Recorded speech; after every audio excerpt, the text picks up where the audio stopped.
We are excited to move on to a panel discussion on greenwashing. A warm applause for Ursula Bittner, economic expert at Greenpeace Austria, Julia Arbery, partner at StoneTurn, Nadine Honighaus, Managing Director EconSense, and Thomas Krick, Managing Director of ESG Solutions at EQS Group.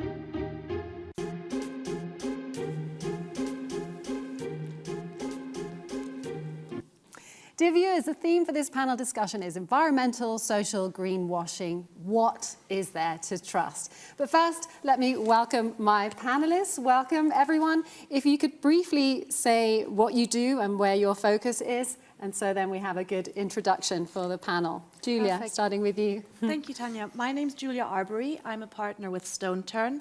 We are a forensic advisory firm that has been in Germany now for 5 years in relation to compliance and ethics. Great. Thomas, we've seen you here today, but for the viewers who haven't yet seen you today. Yep, thank you. My name is Thomas Krick. I've basically been doing corporate sustainability and ESG for the last 20 years in various roles in consulting and in think tanks and research. I now lead the EQS efforts to develop software for companies that develop software to help companies progress on their path towards sustainability. Wonderful. Thank you, Thomas. Ursula. Yeah, my name is Ursula Bittner.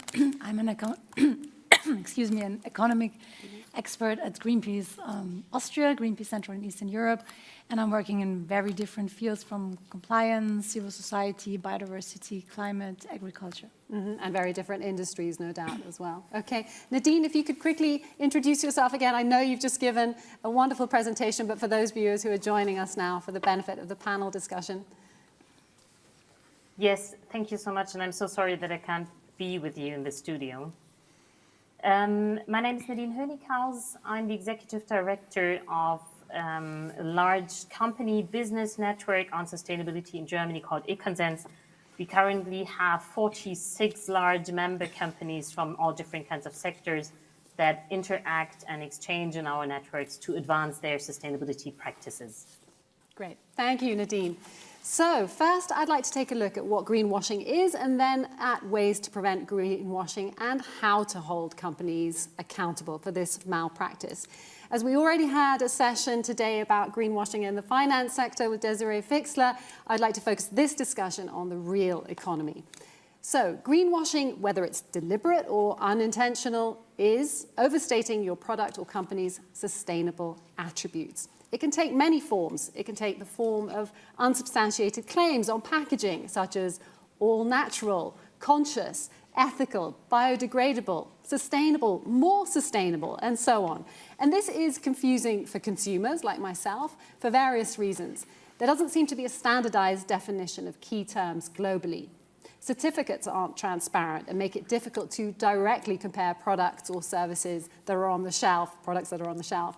And equally, the science on sustainability is changing, and companies and individuals themselves might find it hard to do the right thing. For example, as we've heard today from Ursula, offsetting CO2 might have seemed like a good idea a few years ago. Now it's considered insufficient in the fight against climate change.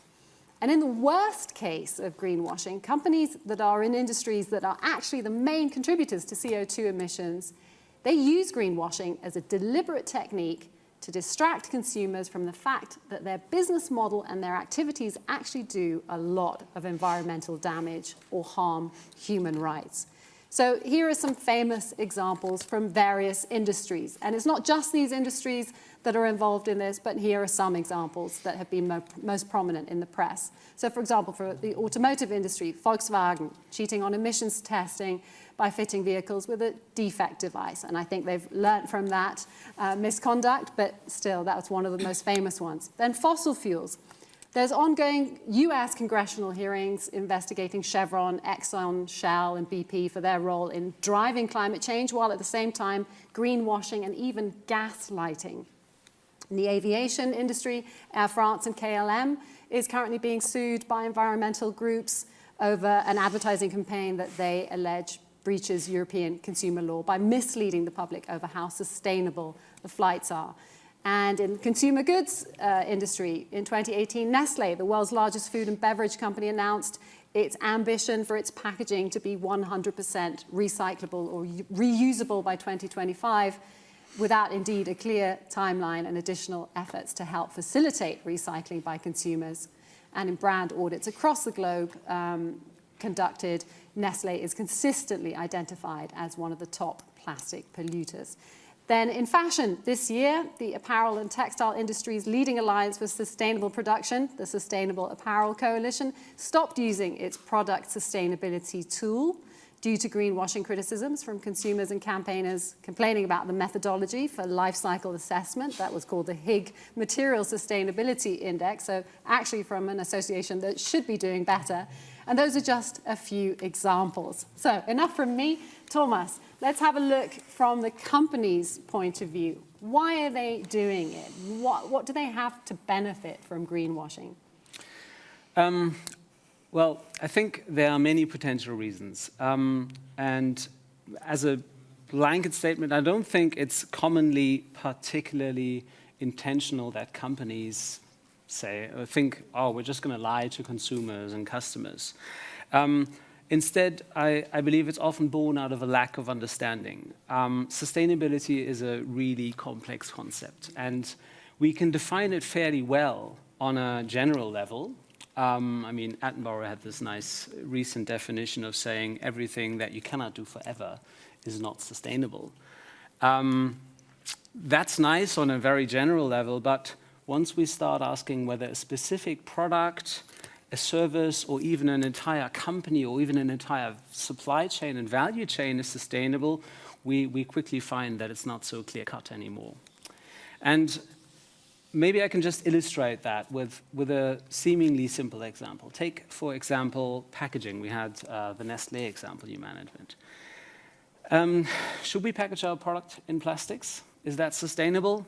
Well, most plastic doesn't biodegrade very well, and therefore stays in nature for a really long time. So most people think of the millions of tons of plastic floating in the oceans, polluting our rivers and our lands, and saying, no way, plastic is like totally unsustainable. So what's the alternative? Well, somebody comes up with biodegradable plastic, and it's like, oh yeah, biodegradable plastic, problem solved. And what happens? Lots of consumer companies jump all over it, and they put biodegradable plastic into their packaging, and they write, it's a sustainable packaging, and it's almost a sustainable product then on the packaging, and then they sell it, and it sells, and it's great. What goes lost is that this plastic only biodegrades under very certain circumstances. It needs particular bacteria, microbes, potentially temperatures, some oxygenation, circumstances which are a lot of the time not present with this stuff. It's the landfill. So in theory, it's sustainable, but in practice, it's actually, just as long in the environment as usual. Okay, so you're addressing a point that the science on what is more sustainable is not 100% clear. Ursula, what would you say to that? Well, of course, science change, and there are new researchers coming up. I totally believe that. But I would not say that companies have not an idea or that they are not intentionally lying to consumers. I think they do intentionally lie to consumer because it's much more expensive and there are much more costs to really check your supply chains, to really be transparent, to have audits, to have documentation. And we learned for a long time, also in university, do what you can best, outsource the rest, and then bring the labor to cheap countries. That's what I learned at university. So it's a very old meaning of how economic works, and I think a lot of companies only just decide by economic decisions. They do not decide if this is good for the environment, if this is socially okay or not. They just decide what gets more profits, and we have to be honest like that most of the companies work like that they have the duty to their shareholders. It's not about environment. But additionally, as I said also in my presentation today, it's not only about intentionally or not intentionally. Even though a company is not intentionally greenwash, it's still greenwashing. I mean, in the past, maybe we could say we can decide between intentionally and not intentionally, but not anymore, because companies are aware of sustainability. They know they have to invest in research, even though they invest by themselves, as they invest in hygiene or in security. They need to take environment as serious as all the other parameters of my economic production, I would say. So this is still greenwashing for me, and they have to take the responsibility to really fulfill a sustainable supply chains, and also lobby that by themselves for strong laws. It's even better also for companies if they have a level playing field. So all companies have to be sustainable, like whatever that means that and that in that point, but have some clear and transparent supply chains. It's even better for the company also, I believe. But there we already have the next problem, that there doesn't seem to be a level playing field, as Nadine was explaining in her presentation. Oh, excuse me. Julia, is it more common in certain industries, or what other factors contribute to the breeding ground for greenwashing?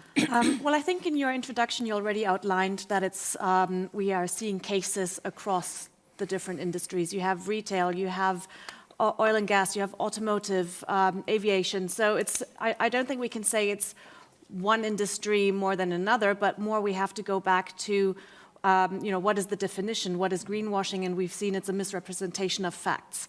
And generally, you have then what are the fraud indicators in those situations that encourage, that are the breeding ground for misrepresentation, for wrong statements. It's the pressure and the opportunity. And yes, the pressures will be higher where there's more noise in the press and in the stakeholders are starting to look into what does that mean, green, in this context. So where you're more hidden, you may have more opportunity. But I think we need to go back to what we see as the key indicators and look at where the pressures lie and have more scrutiny to identify the areas where there is misrepresentation. And I don't think it's unintentional, by the way. But would it be fair to say that the companies that are most polluting, be they fossil fuel companies or plastic producing companies, are actually the ones who do the worst greenwashing, because they're also pretending they're green while, as you mentioned in your presentation, lobbying behind the scenes for complete opposite legislation? I think we just only see the tip of the iceberg at the moment, and we're learning and we're on a journey to understand where there are these issues, and to some extent we may not fully understand our footprint yet, and then there may be the lack of intention, but I do agree with you also that it's our, if we're in an organization, it is our duty to understand what our footprint is and to make sure that any statements that we are making are accurate. Okay, let's take a look inside the companies. What are the sort of breeding grounds within companies that are more likely to lead to that sort of behavior, greenwashing? Because those decisions are taken at the top, aren't they? Absolutely, and I think it comes back to our key learnings from a lot of compliance scandals and larger issues that we've seen is what are the key elements of your program? What is your culture? What are the behaviors that you see in your organization? What are you incentivizing? And that usually is then the behaviors that you're fostering. So what are your speak-up mechanisms? Are employees able to raise concerns around the statements that are being made to the shareholder, the consumer, the different stakeholders? And can they challenge their leadership if they feel that there is misrepresentation going on? And in those organizations where you do not have that culture and that opportunity to identify risks of misrepresentations, there the risk is higher that things are not being published transparently. Okay, but what about if companies are incentivizing profit, which they do? Is that then the core problem? Are we looking at a business model problem? I think there's a balance, and you need to put your priorities at the same level that you're supporting ethical conduct, environmental friendly conduct in line with the profit. At the end of the day, of course, the organizations will need to make money to be sustainable as well, and they need to foster those priorities. Ursula, I must ask you, do you agree? Does profit and ethical behavior go hand in hand? Is there a balance to be had there?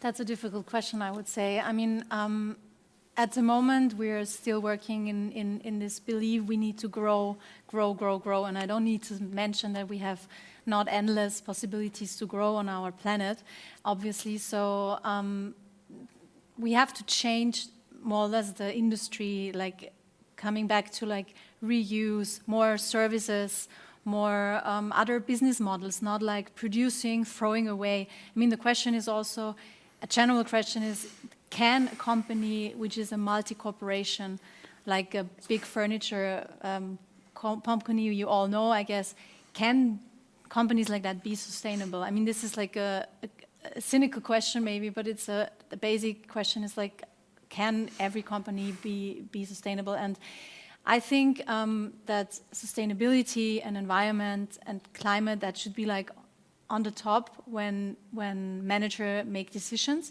I think this is also one hurdle, like to really avoid greenwashing, is this habits of how we work and how we do business, and that this must be changed. There must be a cultural change also in companies and especially on the top.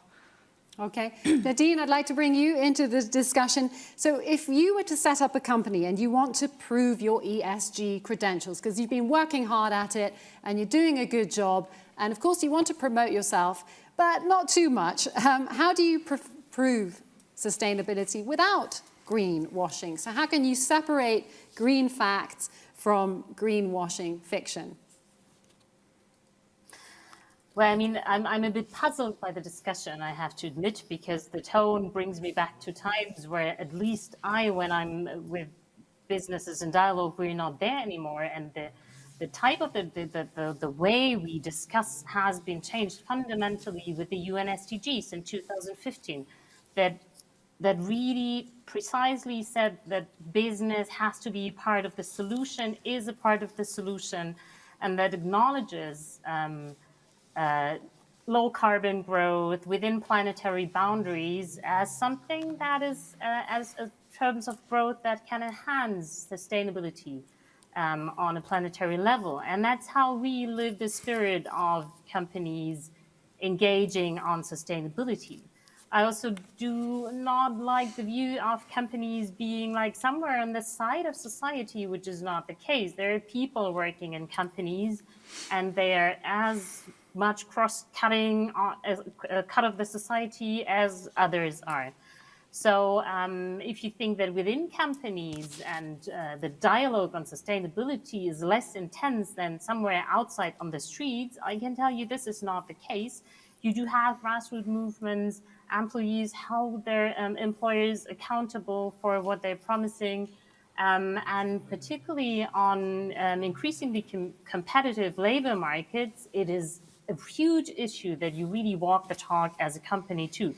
So companies are parts of society, and of course I do see that really taking sustainability, really holistically integrating it into strategy, into target setting, into global processes among different cultures and units, that's a huge challenge for companies.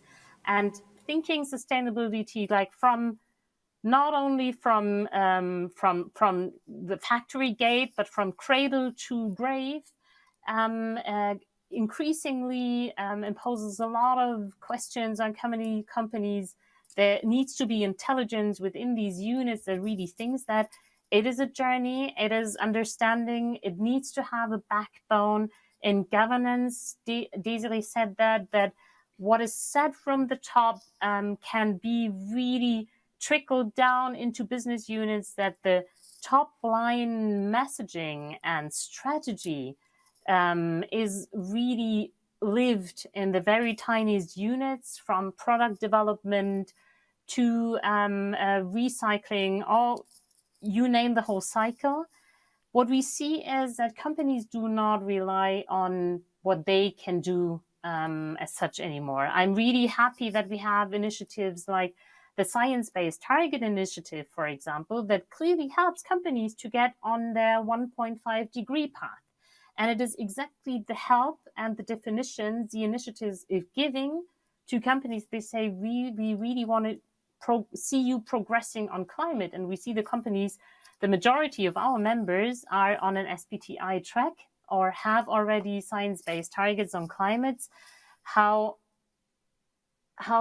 thorough this process really also is in terms of a cultural change, ongoing discussions within the companies. And you do not only have these processes on climate, like the SBTIs, which is huge, but you do have similar initiatives, let it be sector-based supply chain initiatives that set their own standards on the UNGPs and things like that. And wherever companies come together, often in a multi-stakeholder setting like that, I think is working against greenwashing. I do not like the term, of course, but these are the steps where you have systems of checks and balances, not only from a policy level, not only from supervisory institution and control like the Bundeskriminalamt Desiree has mentioned, but checks and balances within the system of stakeholder groups. I think these are very important. Okay, Thomas. Sorry, Julia, can I just add on that? Because I think, in order for us to have a more relevant conversation for the members on how they can look at their own organization and prevent misrepresentation on sustainable statements that they're making, we need to also think about that it's not just on top, but it's really around how do individuals meet their targets, their targets within the business sense of an organization, but in line with the sustainability targets, the how are they meeting their targets. So it's not just what are you doing on your day-to-day basis when I'm rewarding you for being a fantastic employee who's always there on the ground running and doing what you need to do to make money, but how did you meet them? Right. And by tying those together, organizations can start to change that culture that we need. Excellent point. Thank you. Thomas, you also wanted to add something to what Nadine was saying in the beginning. Yes. So I think a few points. You touched upon culture, and we've generally been talking about companies. I think we do have to be careful, and you went some way towards a kind of, I think, going beyond this idea that companies are, solid entities that speak with one voice and that have a unifying purpose. Really, companies are sums of people, and I must say, in those companies, there are sums of people, they work in different functions, and these different functions pursue different interests. I encounter many individuals and companies who are very committed to the cause of sustainability, but they also find themselves in a system that is not just designed to produce in a certain manner, but is also designed to satisfy shareholder needs, secure employment, deliver products to consumers that expect them. There are a lot of, it's a complex web. And so sometimes even individuals find themselves in a situation where they have two voices on their head.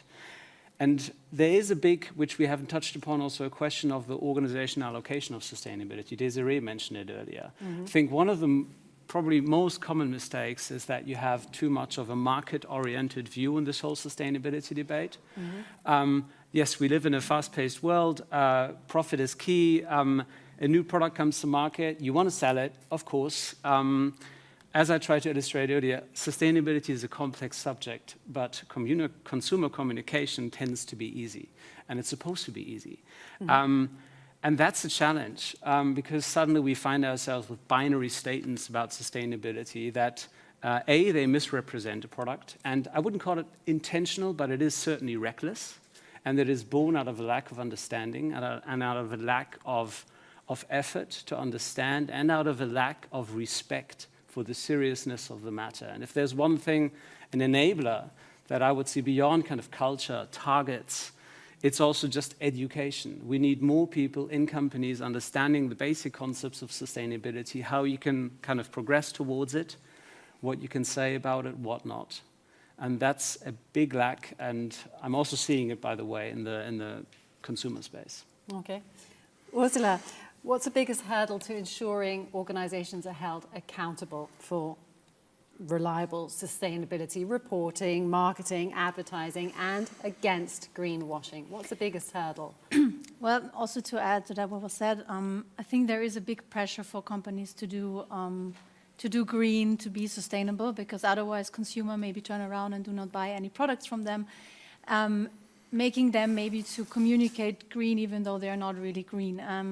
And I think that's the point where also the regulation comes in place, the laws comes in place. And if my competitor is doing green but is not really green, so it's greenwashing, then I'm tending to maybe also greenwash, because if I'm really green, then I have much more costs, then my product gets more expensive, I lose market, and so on. So I think for this level playing field, and that's one of the hurdles, is we need laws to regulate that, and to there's on one side regulations to really can sue also a company if they greenwash. Greenwash, it sounds so nice and fluffy, a bit of greenwash. It's not like a... Not sure Nadine agrees. No, but yeah, that's true. Yeah, but I think it's a fraud. It's betray on consumers, because there are consumers who really pay more because it seems to be sustainable. If there's a certificate on it saying this is sustainable fish, I buy it and I think I'm doing good.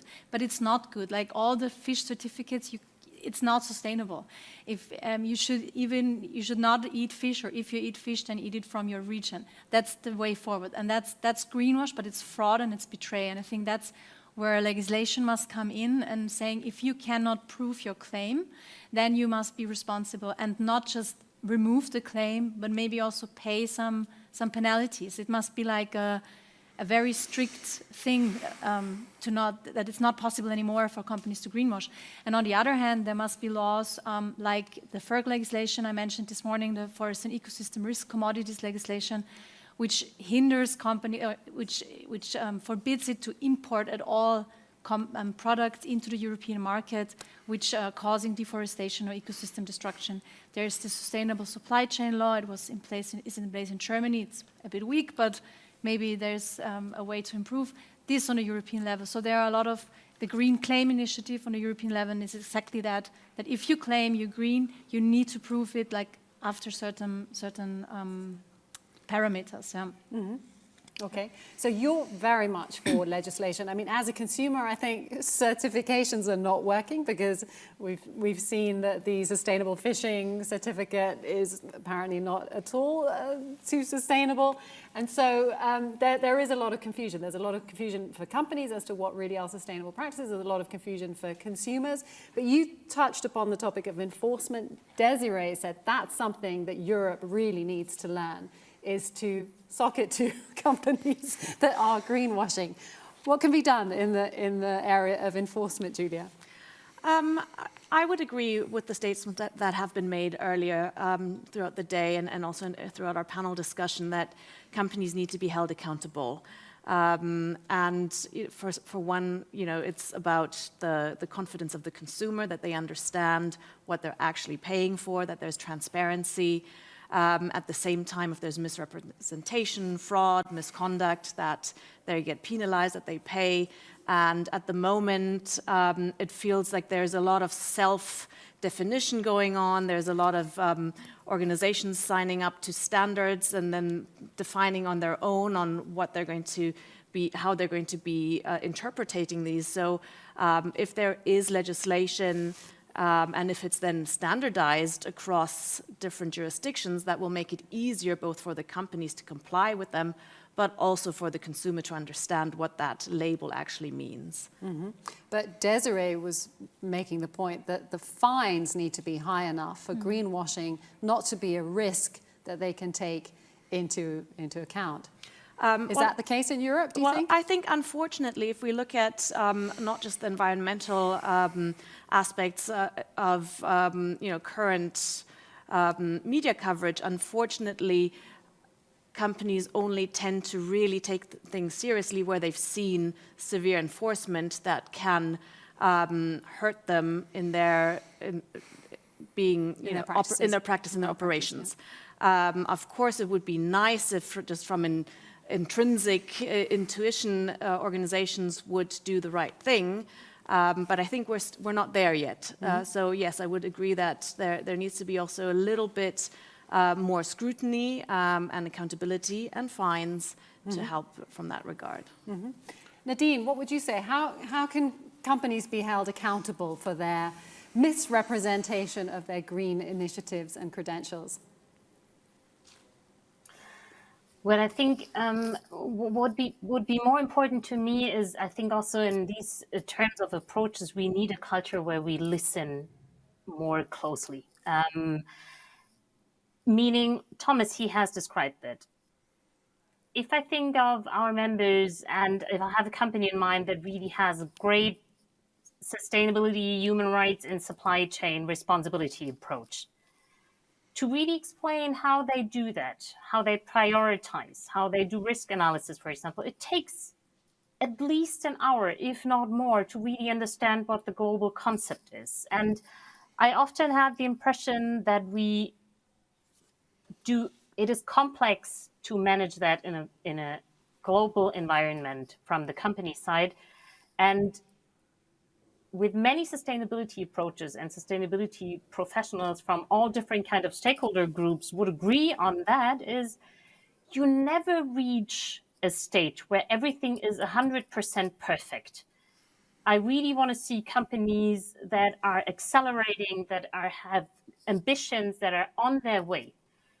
But what I miss personally is that we have room to really have an honest exchange on what is happening, what are companies planning, what are maybe the obstacles, and room for that discussion, and also for a mutual acceptance that we might not be perfect from day one, and companies might not be perfect on day one, but on their way.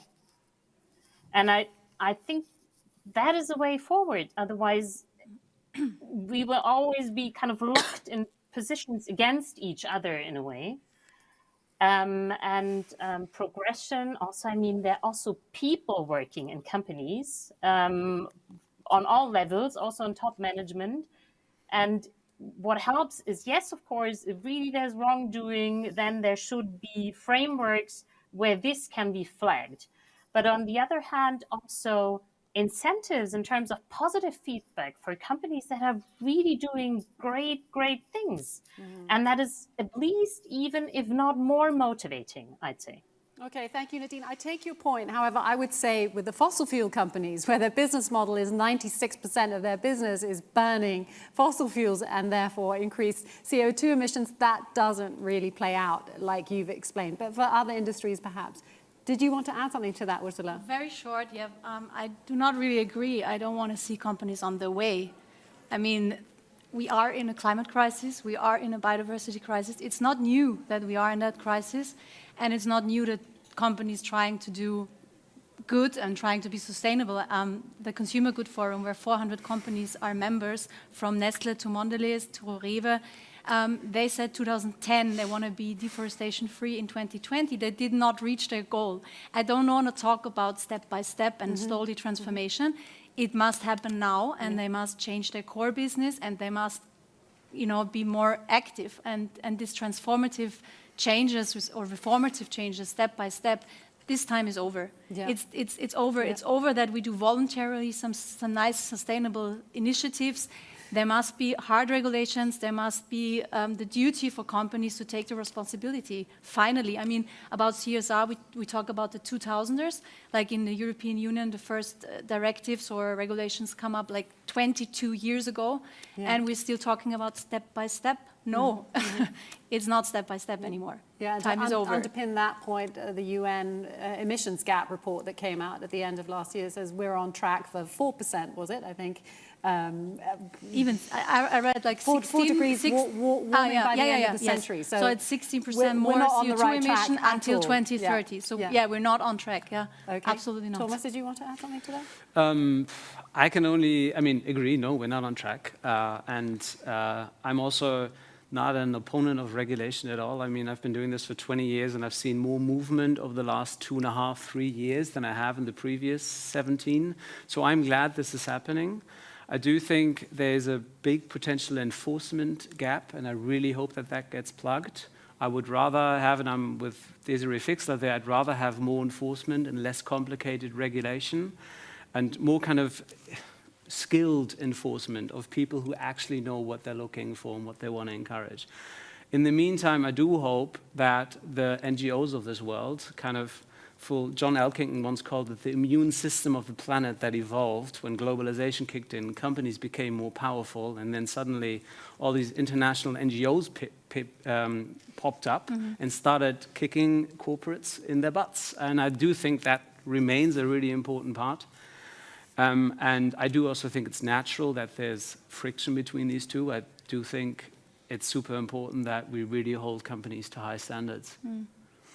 Okay, thank you so much for this very interesting panel discussion. We will take some questions. We have some questions from the viewers, so let's have a look at those now, please, to the team behind the screens. Okay, so thank you, Rita Hatema Apostel, for your question. A favorite quote: growth is one of the stupidest purposes ever invented by any culture. We've got to have an enough. Always ask, growth of what and why and for whom and who pays the cost and how long can it last and what's the cost to the planet and how much is enough. I'm not sure what the question is. I think that's a statement. But yeah, let's go on to the next question. Or would any of you like to comment on that? I mean, I can briefly comment. Yeah, go on. Growth is something that is frequently criticized in sustainable circles. I think what this quote illustrates is there are many kinds of growth. Yeah, there's growth in consumption and in supplies that doesn't necessarily have to go along with the increased use of resources. We would and should move towards an economy in which resources are circularized, and then we can achieve more for more people at lower cost to the environment. We're speaking of dematerialization of growth. A lot of growth right now is driven by technological innovations, which are primarily digital. They do consume energy, but they're not necessarily otherwise resource intensive. So growth per se is not evil, but we do need to take a careful look at how we rely on growth as the stuff that is going to get us all out of all kinds of trouble, which is still very much part of common political and macroeconomic rhetoric. Okay, thank you for that, Thomas. Another question from our viewers. We'll have a look at the question coming up now. Terry Dawson, thank you for your question. So, do you think we excuse the bad actions too quickly? We all say we don't think that people set out to lie or mislead deliberately, but clearly in examples like Volkswagen, that was the case, and unintentionally misleading or misrepresenting, that surely is incompetence rather than innocence at best. Julia, would you like to answer that question? It's basically what Ursula is saying. It's no longer a good excuse. Yeah, and I think I touched on it previously as well. It's you need to think about what are the statements that we're making and what is the purpose. And if it's then only to come ahead, then that might not be sustainable in that instance. So I think, you do need to think about what is the purpose of your organization, what is the information, what is the footprint that you're leaving, and what is the data behind it before you make a statement. And, you have the ability to collect the information before you put out a statement. And the environment that you're acting in and thinking, everyone's doing it is not an excuse that you can have. Okay, thank you, Julia. One more question, one final question now from the viewers. Let's take a look at one more. Thank you, Jane Arnott, for sending your question in. So, capital flows are being influenced by ESG performance. However, reporting is confined to the good stuff. Why are we allowing regulatory infringements to escape disclosure?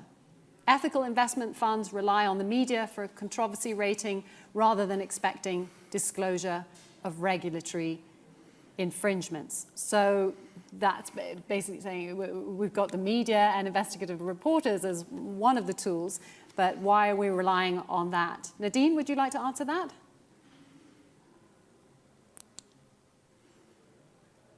I mean, I'm not so sure what I can say about that, but when I watch the drafts of regulation that are on the table, there will be more data we see on breaches also, and information on that. So wait and see, I'd say. Okay, Ursula, would you add anything to that? Why are we waiting for the media, basically, to... Well, I think the media and the civil society is like the fourth power of democracy. So they need to have, they have a very important role. That's also what I highlighted in my presentation, that a lot of NGOs are coming too close to companies and maybe cannot fulfill their role anymore. So that must be kind of stopped or changed again. The question is relying on what data rather than media or civil society. That's the problem. I mean, I know, for example, of the timber regulation of the European Union to stop illegal wood coming into the European Union. There is still illegal wood coming into the European Union, even though we have this legislation, because there is not enough investment in authorities to check the wood coming into the European Union. So I wish that there is more investment in authorities, that they check it, that they also can provide the information for ESG ratings and so on. But so far, I think the media is has a very important role as civil society. And that's why even media must stay independent or become independent again, because a lot of media is also bought by companies or politicians. We have a huge issue in Austria with that there are like big media have a lot of advertisement by big companies and dependent on that advertisement. So they must be also changed, that governments funding media enough, like on quality criteria, that they can fulfill their role as investigation. There's a lot to do, I think, but what else than the information of those two actors? And perhaps also NGO funding shouldn't come from Coca-Cola, like with the COP27 coming up in Egypt, right? That's something like $200 million worth of Yes, I mean, this is subsidy, I highlighted that greenwashing is not only about companies. Greenwashing is about research institutions, it's about international organizations as the United Nations, it's about government. Also, the council meetings of the European Union was sponsored by big paper companies, by Pepsi, and they pay the European Union politicians like when they have the council presidency. That must be stopped. Like, companies should not pay for politicians, so that politicians tend to make laws for companies. Okay, Thomas, one final statement, and then I think we need to wrap up. Yes, thanks. I see the zero blinking there. So I think it's a good question. Like your comments, one thing I'd want to add is, so the principles of balance and comprehensiveness have been part of sustainability reporting requirements for a really long time. Yeah, the idea is you don't leave anything unpleasant out, and you make a balanced representation. These principles are going to find themselves into laws. Let's see how explicit it is. I think there's one actor that can do better on holding companies to account here, and that's the auditing community. I do think that the rigor of auditing, and particularly the degree to which people really look at, is this a balanced representation, and is all material information adequately addressed? That's a challenge I'd like to put out to the auditing firms to take more seriously, and if they don't, then to the regulators that are shaping that industry, because they need to play their part in the game. Okay, wonderful. Dear viewers, that's all we've got time for. Thank you so much for sending in your questions, because that really creates a lively and lovely discussion here in the studio. Thank you, Julia, Thomas, Ursula, and Nadine. Thank you to you for joining us remotely and for sharing your insights. I really enjoyed this quite balanced discussion.